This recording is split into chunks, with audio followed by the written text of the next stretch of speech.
Okay, for now, we will start from the general thing, go into the details and to the specific elements we will concentrate on this part of the videos. I will play a few scales of main maqams, but the progression would start from like scales with well-tempered tones, well-tempered, and then I would go to scales with microtones bit by bit, and through this progression we would see a bit of the functionment of the Arabic classical scales system. So I would start with the G minor, and I would stop in the middle of the playing to explain what I'm going to do or what I already did, depends. So let's see.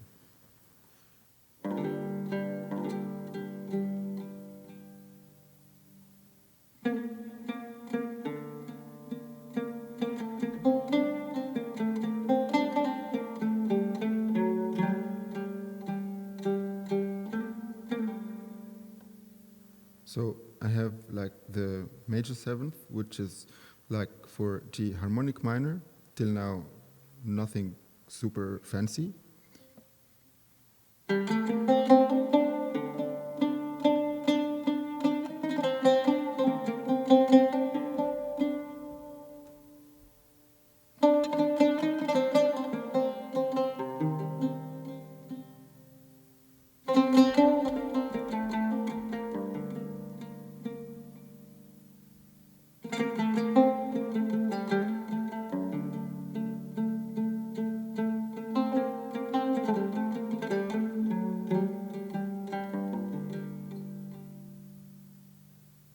Now I will concentrate on the fifth degree.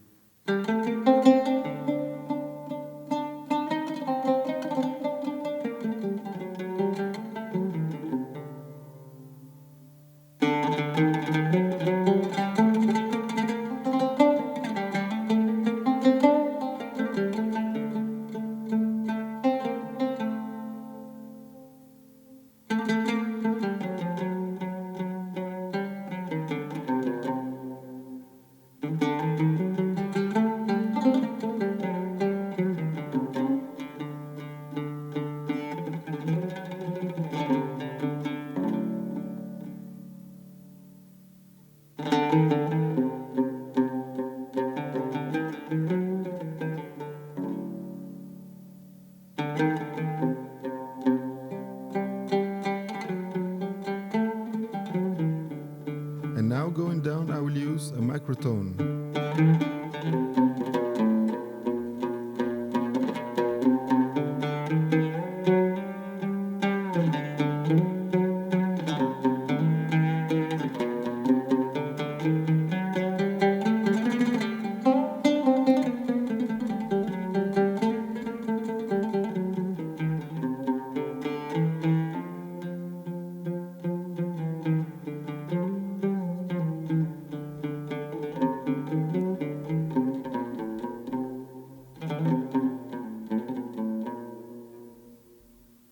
So first thing I did, I played a neutrum third.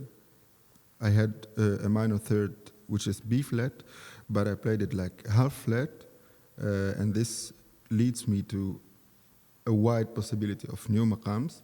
And over this, I also played an E half flat and turned back the F into F natural instead of F sharp.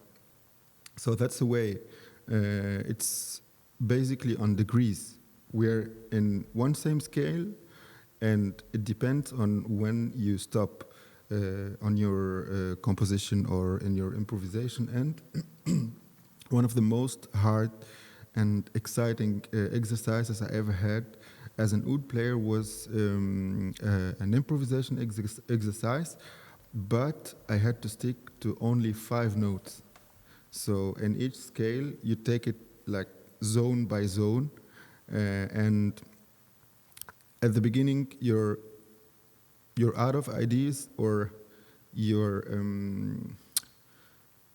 don't see like this huge number of possibilities, but in fact, there's a lot because that's the particular thing about Arabic system in the Western culture.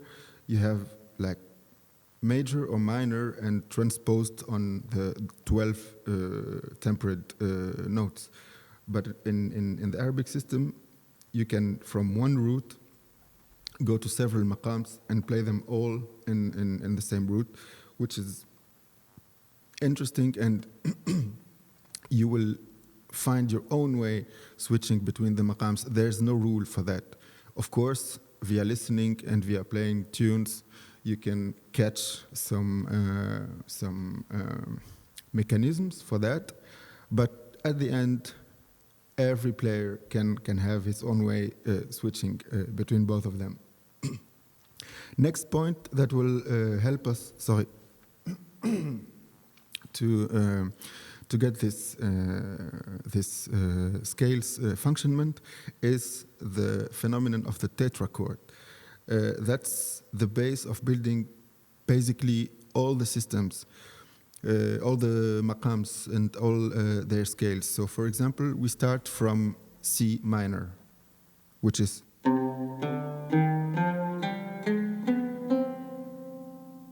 let's just play the 4 first notes.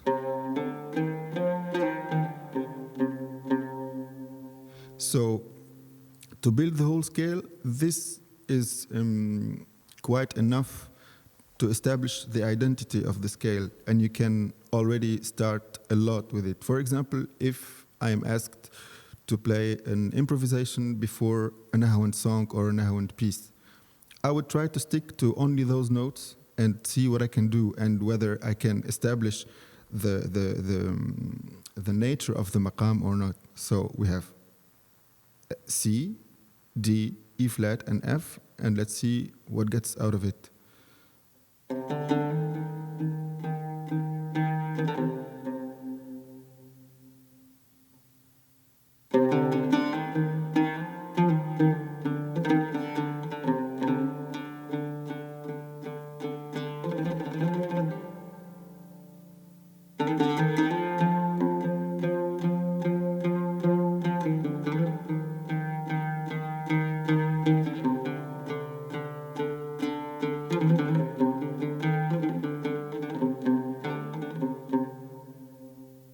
Super clear.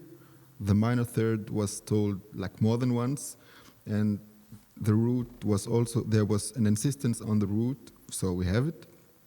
And then I go to the next tetrachord, which starts from G.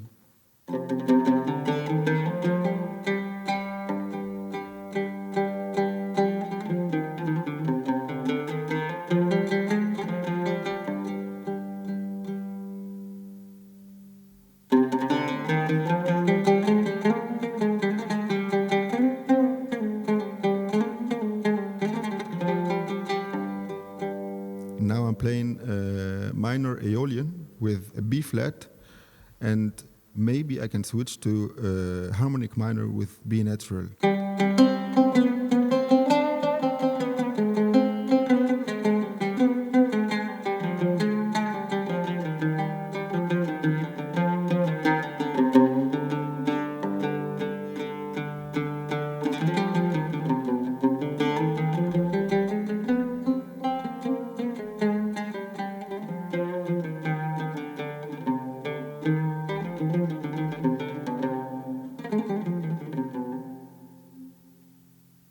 So you have like the basic component of the scale, which is the first tetrachord, and then you're kind of free with the second one. That's one of the tricks. For now, to make it clearer, but from another layer, I would play a taqsim, but like the first part of it would be super classical, a bit like 30s, 40s vibe. And then I will switch to a free taqsim.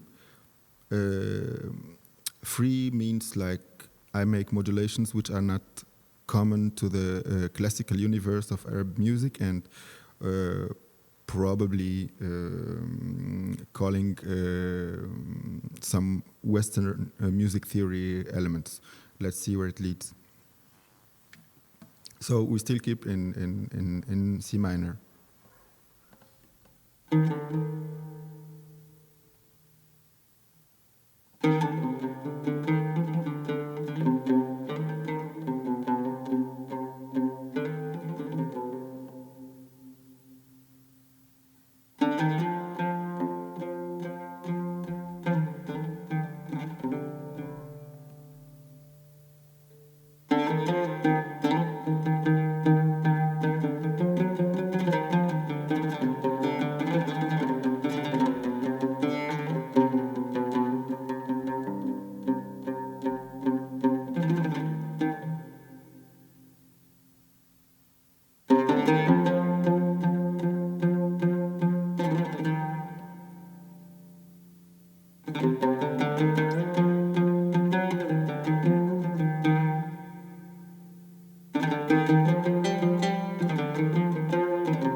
And now, some freedom.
You can consider that I went to C major, totally Western. You can consider that I went to A minor, also totally Western, playing those basses and like trying to build a chord around every small sentence that's also Western, but I'm still like with some ornamentations or with like those motifs that I repeat, for example, in different degrees. I'm still in the Arabic way of making it. So that's one of the ways, and it's just infinite. But when you concentrate on building your tetrachords while composing, playing, or improvising, it's about practicing a bit too much and then it will come. So one more point that can help to build a rich speech while playing or writing music or so. The dialects or the accents that are part of each culture, because some people talk about Oriental music as one big bag of things, which is not super true, because Orient includes India, which is the other side of the river.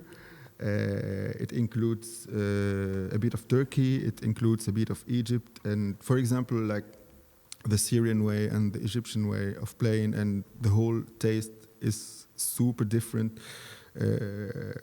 And I would show excerpts of each and try to mention as much as I can, because it's somehow naturally played. So I don't know, sometimes I do stuff that I don't recognize.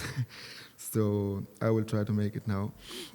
I would start with the Tunisian accent, which is closer to the Spanish one due to the influence of the Andalusians who came to Tunisia something like early, and they have still their fingerprint on the musical history in there. So.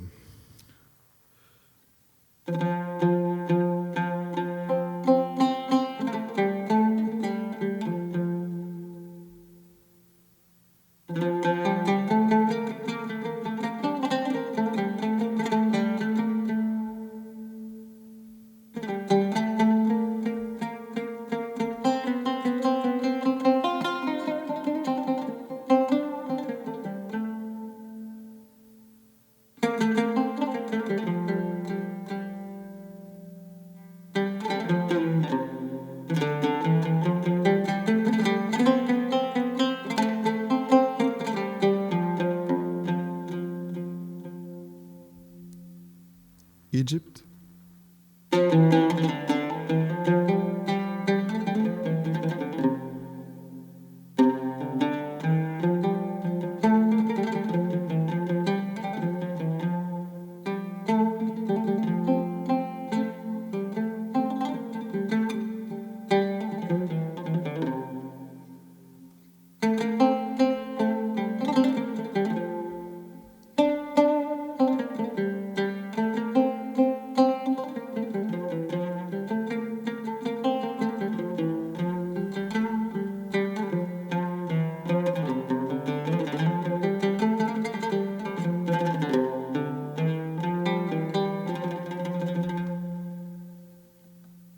Turkey.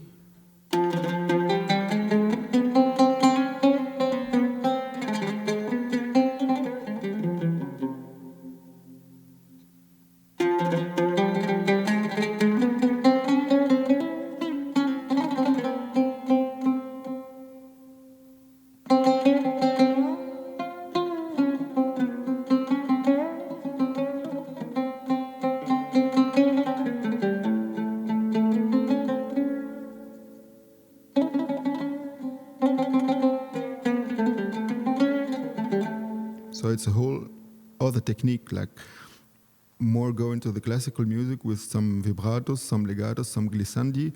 And it's also because like the instruments family in Turkey is much richer than anywhere else in the Arabic country. For example, they started with a smaller thing than the oud called tambur, and it's a super small fretboard, but offering huge possibilities. And that's why, like for example, their song repertoire is for example one that I like a lot, and that it's easy for you to catch and to practice on. It's on A Phrygian, which like tonal wise comes to D minor. It's like that exactly.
something like that.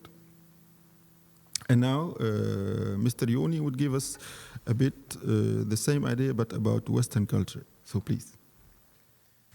I try to compare both systems in a way, melodic systems, melody in Western music and in Arab music. And so, as Fadhel told us, the basic constructing device of Arab music is the tetrachord, and for the Western music, it's much more about, like, if you check the melodies, it's more scales, like the whole scale, or much more even constructed via arpeggios plus some chromatics. And then you could also check that Arab music is mostly modal, and the Western music is mostly, all the melodies are related to the chord function, which is happening at this time. And in general, the intervals in Arabic music tend to be smaller, and in Western music they tend to be bigger. And as you could hear, like in a beautiful way, in Arabic music the emphasis always like on the melodious character and the tendency is that in Western music you have more complex lines, like moving through a lot of big jumps and like through different keys and stuff like that. Even though, as Fadhel showed us, you can transpose in many different directions out in Arab music. So this is just a tendency. Like I try to make it a little bit more clear if you check classical, more Western, more modern music like ethereal or minimal composers, then you can throw these systems away. It's just like a tendency, and I just wanted to show this Western view via two compositions. One is composed by Skip James, which was a old blues guitar player. He wrote "Hard Time Killing Floor," which is a more really old blues, a shout. More, it's just consisting of two, like more verse and a refrain, and both parts just have 4 bars, and he's just repeating this endlessly. This phrases is like.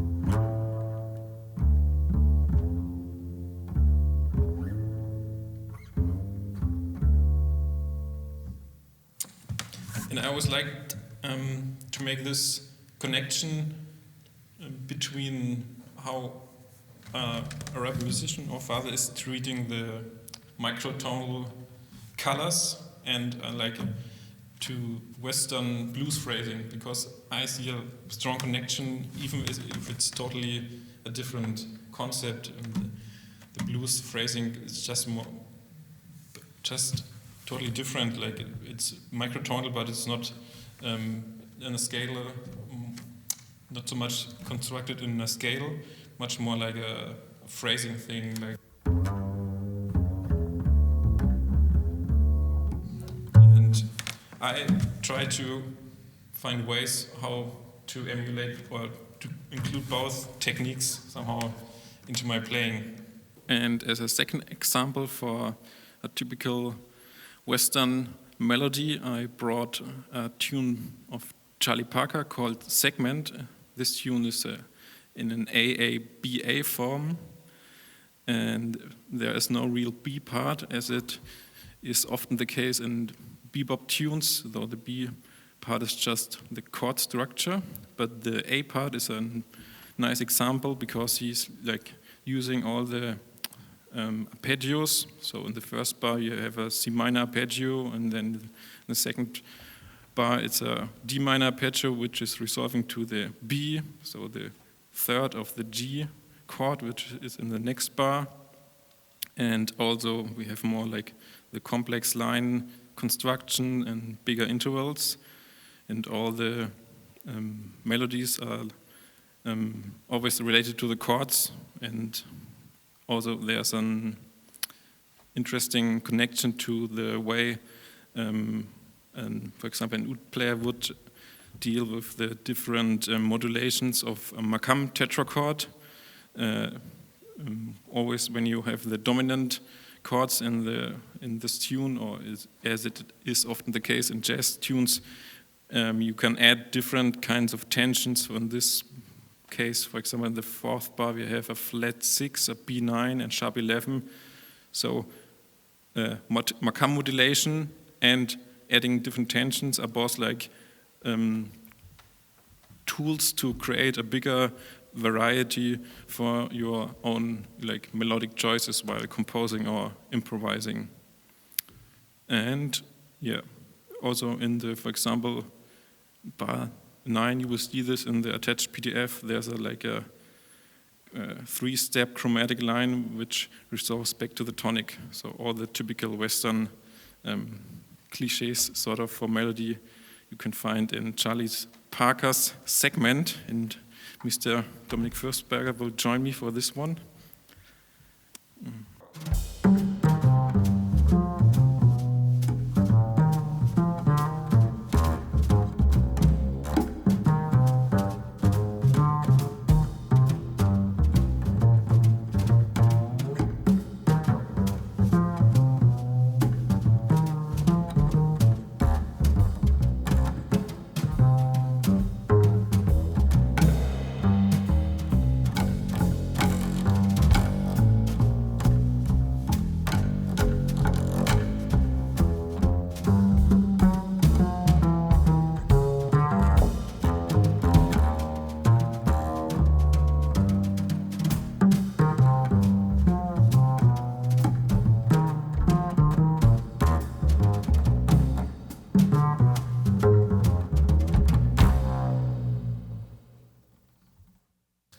And we want to go to a tune composed by Fadhel Boubaka. Yeah, to show a bit like this difference between those seconds and those small intervals of the Arabic music and the like the intervallic approach of the Western music. So Love Letter, something like a cheesy ballad, or